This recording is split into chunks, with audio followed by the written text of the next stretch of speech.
Hola chicos, vamos a hablar acerca de los músculos del miembro inferior.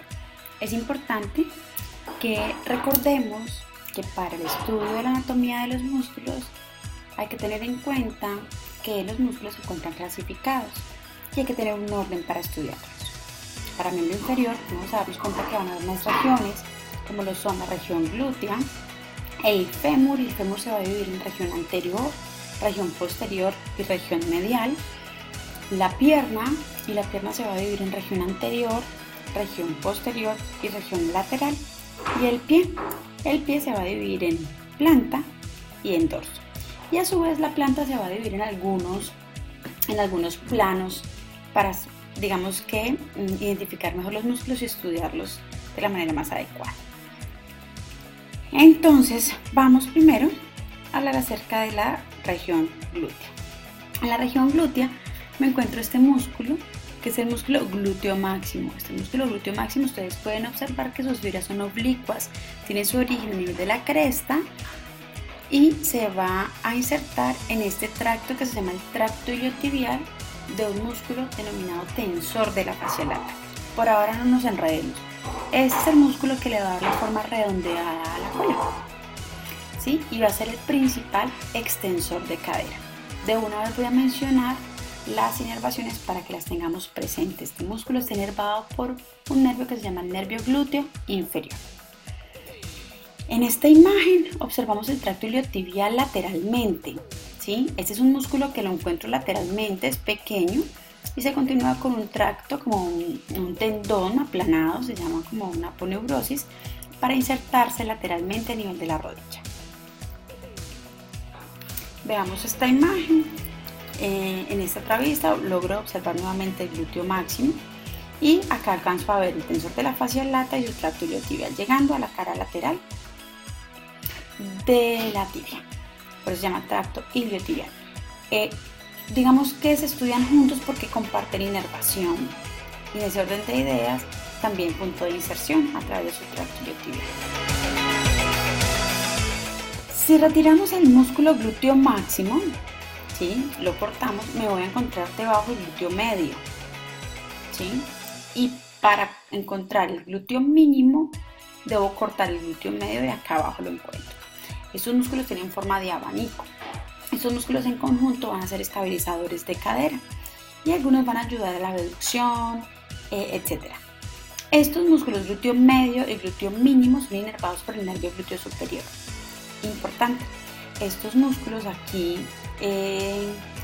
sus inserciones, son las que quedan marcadas, sus orígenes son las que quedan marcadas en la cara glútea del hueso costal, por eso tienen las líneas glúteas. Entonces tenemos glúteo máximo que ya fue retirado, glúteo medio y glúteo mínimo. De allí para abajo encuentro una serie de músculos denominados músculos pelvitrocantéricos.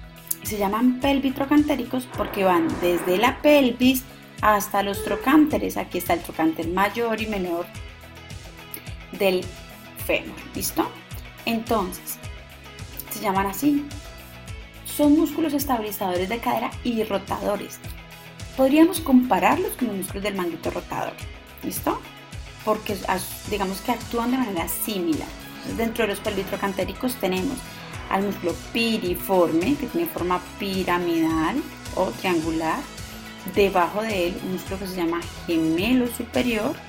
Debajo de él el obturador interno.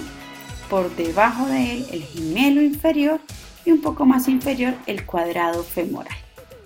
Observamos que nace o se observa más bien la salida del nervio ciático o isquiático justo por debajo del músculo piriforme.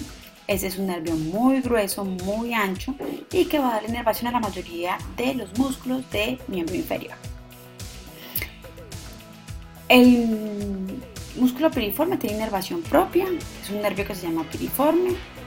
El cuadrado femoral tiene inervación propia, que es el nervio cuadrado femoral, pero él también inerva al gemelo inferior. ¿Listo? Y el obturador interno tiene inervación propia, se llama el nervio obturador interno, pero también inerva al gemelo superior. ¿Listo? Continuamos. aparece otro músculo que, si bien es cierto, le pertenece a la región glútea, lo voy a encontrar en la parte anterior, es un poco difícil de entender, lo explicaremos en clase de una mejor manera, es el músculo obturador externo. Y con ellos pasamos entonces al grupo de la región anterior. Dentro del grupo de la región anterior son esos músculos que me voy a encontrar en el muslo anterior. Si bien es cierto, recuerden que aquí había un ligamento que se llama el ligamento inguinal, ¿sí? Esto, en la anatomía de la superficie, sería el pliegue inguinal, ¿ok? De aquí para arriba son los músculos de la pared posterior del abdomen, que hablamos ya de ellos, como el psoas mayor y el ilíaco en algún momento. Pero de aquí para abajo, estos músculos fusionan sus fibras y se forma un solo músculo denominado iliopsoas. ¿Listo? Y lo vamos a estudiar así, como el músculo iliopsoas, solo que tienen dos orígenes distintos, una misma inserción. Este músculo iliopsoas es el principal flexor de cadera. Es inervado por el nervio femoral. Veámoslo acá. Ligamento inguinal, iliopsoas, sus fibras ya fusionadas. Importante, todos los músculos de la región anterior del fémur inervados por el nervio femoral. Dentro de esos músculos tengo al iliopsoas ya mencionado, tengo al sartorio, que se origina en la espina ilíaca anterior superior y se inserta en la cara medial de la tibia. Él se cruza, ¿listo? Tengo al cuádriceps femoral, que tiene 4 bastos, tiene un basto medial, un recto femoral, un basto lateral, y si yo corto el recto femoral voy a encontrar de fondo al basto intermedio. Importante es en la parte inferior, ese músculo cuádriceps femoral termina en un solo tendón que abraza la patela y se continúa como ligamento patelar para insertarse en la tuberosidad anterior de la tibia y poder hacer la acción, que en este caso es la extensión de la pierna. Todos los músculos de este grupo, es decir, de la región anterior del muslo, están inervados por el mismo nervio, y es el nervio femoral. En esta imagen entonces ya hicieron el corte para poder ver el fondo del vasto intermedio del cuádriceps, pero aquí básicamente lo que queremos identificar es el grupo medial. Estos músculos del grupo medial todos van a ser aductores, es decir, se contraen para acercar la pierna a la línea media. Dentro de ellos tengo el pectíneo, el aductor largo, el grácil, el aductor corto y el aductor magno. Todos estos músculos hacen parte de la región medial y su función en general será aducir o acercar la extremidad inferior a la línea media. Como ya les mencionamos anteriormente, estos músculos pues reciben inervación del nervio obturador, todos en general. Hay un obturador que luego da ramas en un ramo anterior o superficial y un ramo posterior o profundo, pero para efectos académicos vamos a hablar de un solo nervio denominado nervio obturador.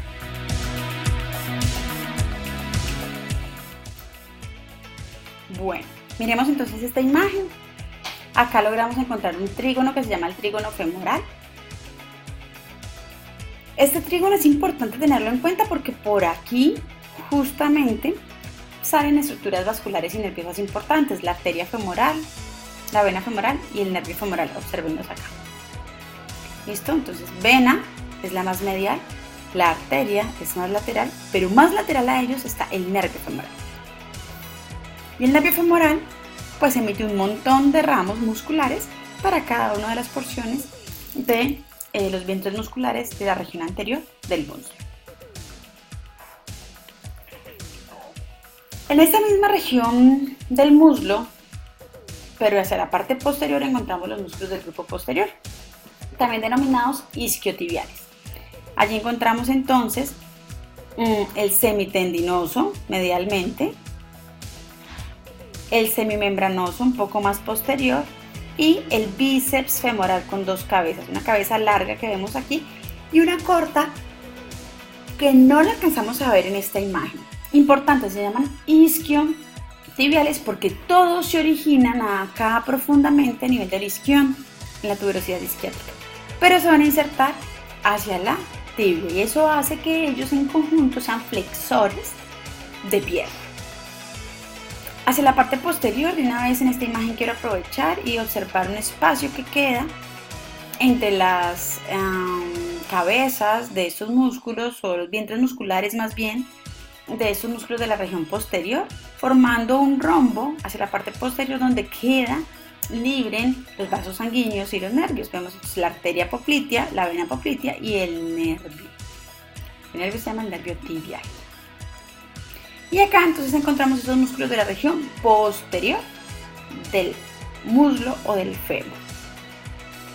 Ya en esta imagen hemos cortado la cabeza larga del bíceps femoral y hemos cortado el semitendinoso para observar al semimembranoso un poco más profundo y a la cabeza corta del bíceps femoral. ¿Listo? Para poder observar bien cómo se da la ubicación de estos músculos. Importante entonces tener en cuenta que podemos identificar la región glútea desde las crestas ilíacas hasta el pliegue glúteo, que el músculo que está allí demarcado y grande es el glúteo máximo, es quien le va a dar la forma, digamos que redondeada a la región glútea. Acá podemos entonces, por ejemplo, identificar que las crestas ilíacas las podemos palpar en los vivos, las espinas ilíacas también, los túberes isquiáticos también, esto lo vamos a revisar un poco en clase. Hacia la parte más posterior, pues nos encontramos en la hendidura interglútea, ¿sí? Y el punto terminal del hueso sacro. Bueno, con ellos entonces también podemos palparnos en el vivo el trocánter mayor, que está a este nivel, lo encontramos acá. Son puntos de referencia importantes para identificar la ubicación de los músculos, anatómicamente hablando, o desde la anatomía de la superficie.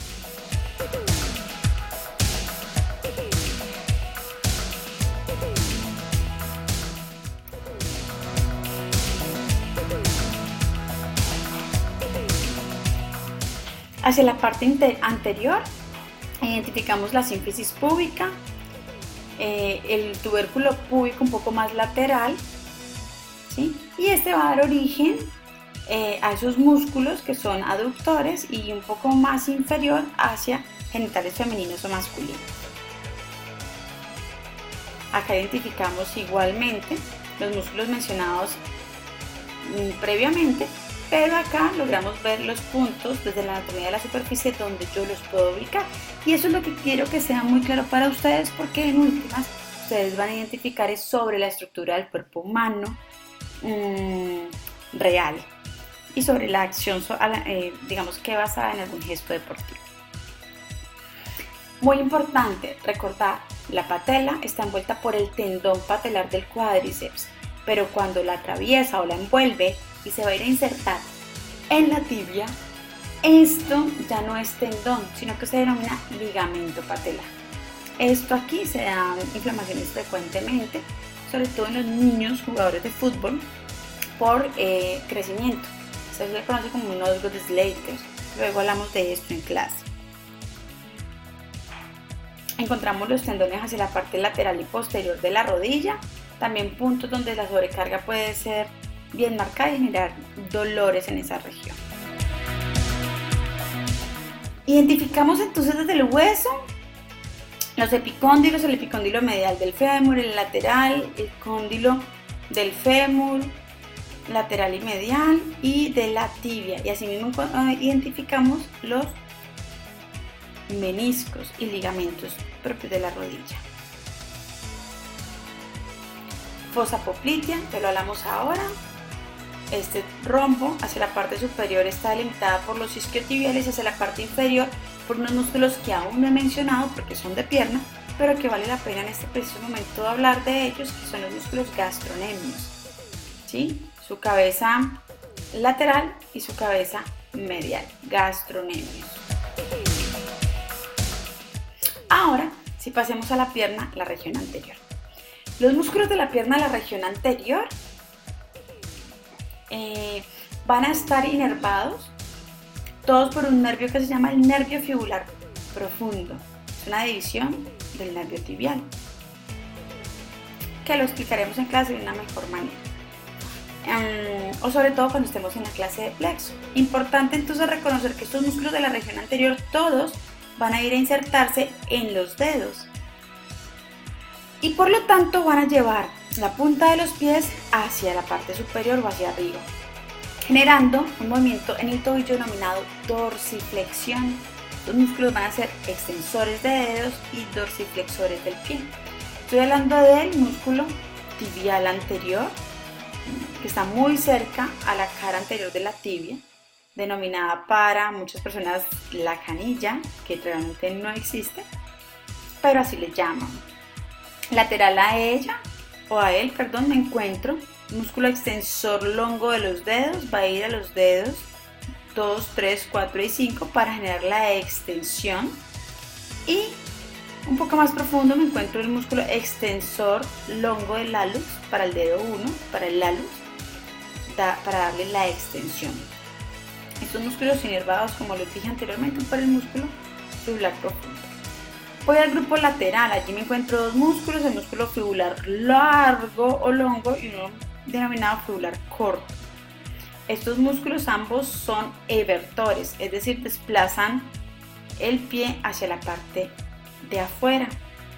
Estos músculos inervados ambos por un nervio denominado nervio fibular superficial y su función va a ser entonces de eversión.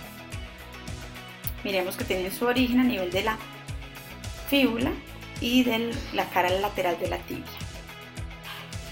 Hacia la parte posterior, entonces los que ya hemos mencionado son los gastronemios. Ojo, estos músculos gastronemios tienen su origen en los cóndilos del fémur, por lo tanto también participan en rodilla. Además de originarse por allá a nivel de rodilla, ellos van a continuar para insertarse en un tendón común que se denomina tendón calcáneo, anteriormente llamado tendón de Aquiles. Y este tendón se va a insertar en el hueso calcáneo. Cuando la inserción busca el origen, va a desplazar esto hacia la parte superior, llevando el pie hacia la plantiflexión. Diremos entonces, si cortamos ese músculo, nos vamos a encontrar debajo un músculo denominado el sóleo. Ellos tres, o digamos que ellos dos, lo que son el sóleo y las dos cabezas del gastrocnemio, forman un conjunto de tres músculos denominado tríceps sural. Aparece otro músculo que es inconstante, el músculo plantar, a veces está, a veces no, y ellos en conjunto van a ser plantiflexores del pie. Profundo a ellos me voy a encontrar un músculo popliteo, un poco oblicuo a nivel de la rodilla, me va a ayudar a rotar la rodilla. Y hacia la parte más inferior el flexor longo de los dedos, que se va hacia los dedos 2, 3, 4 y 5. El flexor longo del hallux, que se va hacia el dedo 1 o al dedo hallux. Y estos van, además de hacer plantiflexión, a flexionar los dedos correspondientes. Todos estos músculos están inervados por este nervio que están viendo aquí pasar, que es el nervio tibial. El mismo nervio que salía o que pasaba a nivel de la fosa poplitea.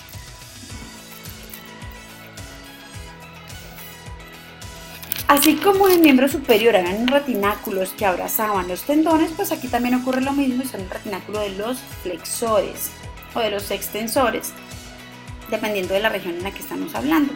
Y asimismo presentan unas bandas sinoviales que permiten lubricar el tendón y evitar pues la inflamación o la fricción entre ellos durante el movimiento. Hacia el pie, en el dorso, tenemos solamente unos músculos que son los extensores cortos de los dedos.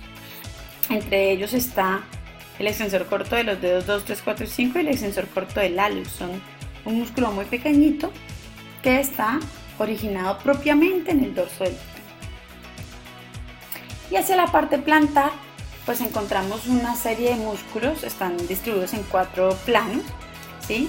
Sin contar esta primera capa que es una aponeurosis plantar, así como en la mano hay una aponeurosis palmar, en la planta de los pies también, sobre todo una un poco más engrosada dado la acción o la actividad que tiene el apoyo sobre la planta de los pies. Al retirar esa fascia plantar se encuentra el primer plano. En ese primer plano entonces se pueden encontrar los músculos propios del pie o de la planta del pie, que son el flexor corto de los dedos, originándose aquí en el hueso calcáneo, insertándose en los en las falanges distales de los dedos. Acá los vemos, de los dedos 2 a los dedos 4. Lateralmente me encuentro el abductor del quinto dedo, medialmente el abductor del hallux. Pasamos de plano y me encuentro el flexor corto del hallux. Me encuentro un músculo denominado el cuadrado plantar o flexor accesorio, este que vemos aquí. Y me encuentro unos músculos denominados músculos lumbricales que se unen a los tendones de los flexores profundos.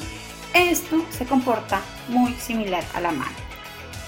Si cambiamos de plano, me encuentro un músculo que se llama el aductor del hallux, cuya función es aducir el hallux a la línea media del pie. Recuerden que la línea media del pie se conoce como el eje del pie y el eje del pie va a ser el dedo 2. ¿Listo? Para la planta de los pies es importante que identifiquemos acá que hay un nervio denominado plantar lateral y un nervio denominado plantar medial. Y estos nervios van a inervar los músculos de acuerdo a la ubicación, la mitad lateral por el plantar lateral y la mitad medial por el plantar medial. Ambos nervios vienen del nervio plantar.